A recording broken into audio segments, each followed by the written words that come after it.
justamente con Rodrigo Gómez de la Torre. Con él vamos a conversar unos minutitos acerca de algunos temas importantes que se han suscitado en los últimos días, el panorama en líneas generales del país, ¿no? Y creo que hay mucha tela por cortar. Rodrigo, gracias por atendernos como siempre, muy buenos días. Muy buenos días, Cristian, buenos días a todos los radioescuchas, todo oídos. Bueno, quisiéramos arrancar pues por una evaluación suya de cómo está la situación del país, ¿no? A esta altura del año, cómo se van dando las cosas. Pues creo que hay algunos elementos como para ponderar, hay otros que pues valdría la pena ir remarcando a ver cómo vamos a ir resolviendo ciertas situaciones que por ahora siguen aquejando no solamente a la economía del país, sino creo en líneas generales también a la vida cotidiana de los ecuatorianos.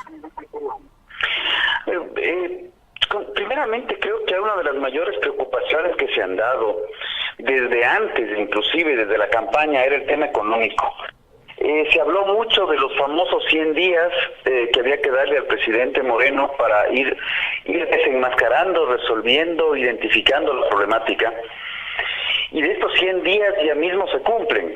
Podemos comprender de pronto que el tema del Consejo Consultivo y Tributario, estas mesas de diálogo que estamos participando, pues recién está en un proceso de avance, pero sí ha quedado claro en temas generales, por ejemplo, que la situación fiscal y la situación de deuda externa es muchísimo más grave de lo que nos decía en el gobierno pasado. El tema de que la situación el tema de la corrupción, que realmente por donde se ve, por donde se topa, está saliendo pus, y eso es altamente preocupante. Pero también vemos que un presupuesto austero incrementa en un 2%, y además de ese 2%, estamos viendo que la refinería, que costó más de $2.000 millones, la repotenciación, ya necesita una adecuación nuevamente, porque una de las unidades nuevas se ha quemado, y de la información que se tiene en prensa, solamente la unidad estaría costando alrededor de 400 millones adicionales. Por ende, 400 millones adicionales es un poco más del 1%, o sea, el presupuesto podría superar tranquilamente un incremento del 3 o tal vez 4%, y no vemos todavía una claridad de qué va a pasar. Entonces, sí hay una preocupación todavía en ese aspecto, porque al final del día las cosas siguen andando y hay que seguir pagando sueldos, obviamente. Sí, señor, y pues vemos que el tema corrupción es sumamente preocupante, que es quizás el talón de Aquiles hoy por hoy del gobierno de Lenín Moreno, que es un gobierno heredado además pues por todos quienes están presentes en el mismo. ¿Qué lectura darle al momento político que tiene hoy el país, Rodrigo, dentro pues de su experiencia, de su bagaje político, también pues en la vida comercial del país? ¿Algún pasaje que se recuerde de un propio partido político echándole la espalda a su primer mandatario? ¿Cómo? Dentro del ámbito político tenemos que entender algo claramente. O sea, si bien el presidente Moreno es quien gana las elecciones, no es menos cierto que el presidente Moreno gana las elecciones con el mismo partido político, lo cual se evidencia claramente en el gabinete. O sea, el gabinete tiene un porcentaje muy alto de gente que estaba involucrada en el gobierno pasado. El partido político es el mismo, y si revisamos un poco más detenidamente el plan de gobierno, es básicamente un plan de continuación, e inclusive en este plan de continuidad del proyecto político, como se lo denominaba anteriormente, vemos en la propuesta presentada al CNE, que es lo que obviamente lo oficial, vemos que el plan de gobierno no habla del 2021, el plan de gobierno habla al 2025, o sea, hay una proyección a 8 años plazo en el mismo plan de gobierno, lo cual, claro, evidencia que el proyecto, entre comillas, del famoso proyecto político simplemente continúa con algunos visos de lucha contra la corrupción que, si bien se han evidenciado en algunos actos, no tenemos claridad en qué van a terminar, porque al final del día obras son amores y no buenas razones. Uh-huh. Hablando un poco de lo que ha ocurrido en los últimos días en Galápagos, ¿qué lectura le da, Rodrigo, a esto pues que es básicamente una vergüenza, creo yo, a la soberanía del país, cuando la Revolución Ciudadana todo el tiempo ha hablado de una soberanía frente al imperio, a los Estados Unidos, frente a otras potencias, pues vemos que ahora en cambio hay un sinnúmero de embarcaciones chinas que hacen de las suyas ahí en un lugar donde es un patrimonio y una reserva natural pues única en el mundo, como es las Islas Galápagos, y todo esto en función de un acuerdo que se habría firmado en el año 2012, el acuerdo con Convemar. Pues esto es lo que le ha posibilitado al gobierno chino tener la chance de que pues por esa zona de tránsito aparezcan nomás estos buques pesqueros chinos y de una u otra manera hagan de las suyas. A ver, con respecto al tema Galápagos, yo creo que la situación es un poquito más compleja de lo que estamos pensando y estamos viéndolo. Primeramente, no nos olvidemos que las Islas Galápagos fueron consideradas Patrimonio Natural de la Humanidad en el año 2001 por parte de la UNESCO. Entonces aquí ya hay una responsabilidad no solamente del país o de la famosa soberanía alimentaria que tanto se habla, de la soberanía nacional, perdón, que tanto se ha hablado, sino ya hay una responsabilidad internacional en el cuidado y protección de las islas. Entre el año 2011-2012 se negoció y se suscribió el convenio de adhesión del Ecuador a la Convemar, en el cual se reducía considerablemente el área de mar territorial. Hablábamos del Ecuador de las 200 millas de mar territorial y el convenio de la Convemar lo reduce a 12 millas. Hay algunos planos que han recorrido en las redes sociales de cómo esto se redujo considerablemente. Claro, entonces, ahora en estas últimas semanas aparecen estos barcos de la flota pesquera china. No nos olvidemos que la flota pesquera china pertenece al Estado Nacional chino, y ahí también hay una consideración que son parte de la milicia, ¿no? O sea, ahí hay una combinación de factores que no especulo, sino simplemente los evidencio.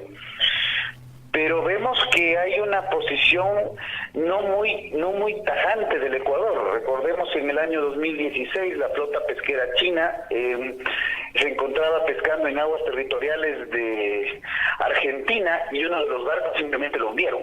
O sea, no hubo negociaciones ni que la canciller mande una nota, porque en una situación de soberanía de este tipo, y más aún cuando no estamos hablando solamente de soberanía del Ecuador, sino estamos hablando de una reserva protegida a nivel mundial, en la cual el Ecuador es responsable de lo que suceda, porque eso es una otra realidad. Pues yo creo que la posición del Ecuador debe ser muchísimo más firme con respecto a qué está pasando. También han recorrido rumores de que las islas son una suerte de garantía con los préstamos chinos, lo cual no encontramos mayor asidero, pero sí vemos una situación muy preocupante, porque al final del día este convenio con la Convemar puede ser exactamente la razón o puede que no. Indirectamente hemos visto barcos en estos meses. La pregunta que nos venimos haciendo, y no es sino las preguntas que nos venimos haciendo. En la época de que se firmó el convenio con la Convemar, hay declaraciones del señor Marcelo Larrea, hermano de don Gustavo Larrea, que hacía mucha referencia a cómo estábamos perdiendo soberanía. Y esas declaraciones del año 2012, pues nos llaman la atención y nos ponemos a pensar ok, si es que eso pasó con el señor Marcelo Larrea, ¿qué estaba pensando en esa época don Gustavo Larrea, que dicen que está muy cercano al presidente Moreno? ¿Y qué pasó con el presidente Moreno en esa época, que era vicepresidente de la República? Porque no hemos encontrado, y eso sí hemos buscado, algún pronunciamiento por parte de la vicepresidencia con respecto a Convemar, y no hay absolutamente nada. Entonces sí hay una serie de dudas, de inquietudes, porque al final del día, con Convemar, sin Convemar, con el presidente A o con el presidente B, el partido Z, no importa, tenemos una realidad que tenemos flotas pesqueras chinas en aguas que sí eran consideradas mar territorial ecuatoriano, en una de las reservas ecológicas más importantes del planeta, en la cual el Ecuador es responsable de su conservación y preservación.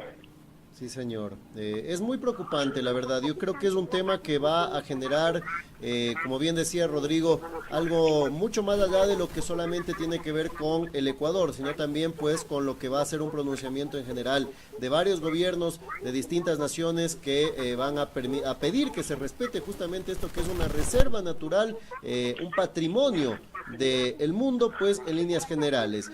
Hablando un poco de cómo viene la situación económica, Rodrigo, y desde pues los distintos lugares donde usted tiene contacto con los empresarios, con sectores agrícolas, etcétera, ¿qué se puede evaluar en función de este año? Digo, lo que le resta a este año 2017, que ha sido un año convulsionado a nivel político, donde pues vemos empieza la corrupción a aflorar con cruda realidad, pues lo que se venía especulando en los tiempos pasados, no tan lejanos por cierto, y que en definitiva también pues hay posiciones que se intentan defender desde el oficialismo, un sector del oficialismo habría que decir, sobre todo el legislativo, para tratar de decir que no se hizo tan mal todo. Bueno, ¿qué previsiones hay para lo que resta de este año y una posible proyección del próximo año?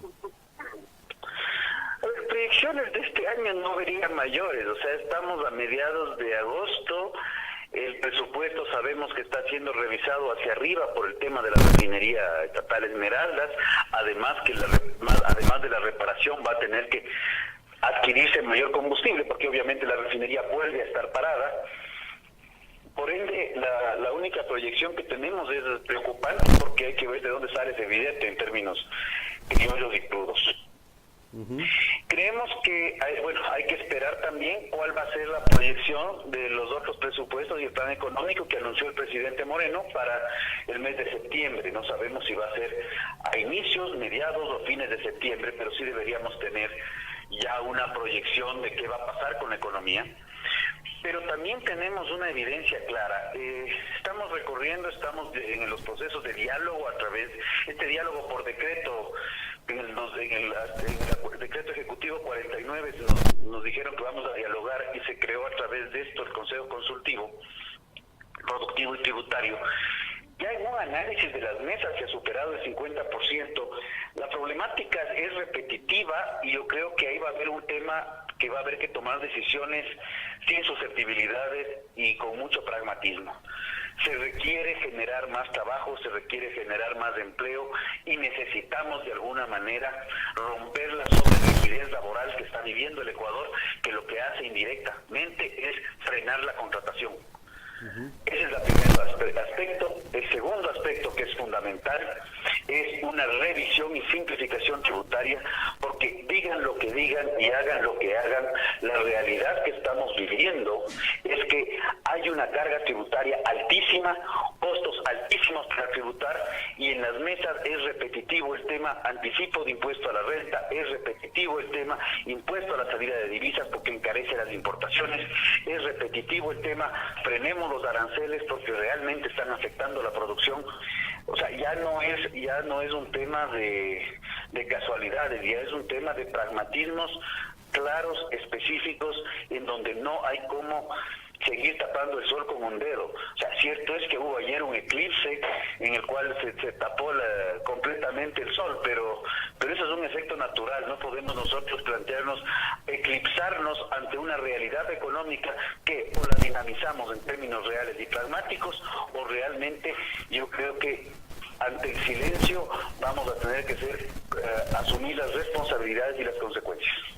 Rodrigo, como siempre quiero agradecerle, muchas gracias por estos minutos y por estos criterios que nos ayudan a pensar mejor.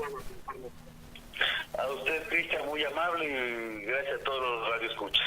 Muchas gracias. Le decimos a Rodrigo Gómez de la Torre, con él hemos conversado unos minutitos acerca de distintos temas, sobre todo pues queríamos hacer un enfoque en el tema Galápagos, que creo hoy por hoy es uno de los temas que más aqueja y preocupa a la ciudadanía, ¿no? Todo esto que lamentablemente pues está ocurriendo en una zona soberana ecuatoriana, pero que además ya no es solamente parte del Ecuador, sino que hay una responsabilidad, una corresponsabilidad de varias naciones del mundo desde que la UNESCO la señaló como patrimonio natural de la humanidad.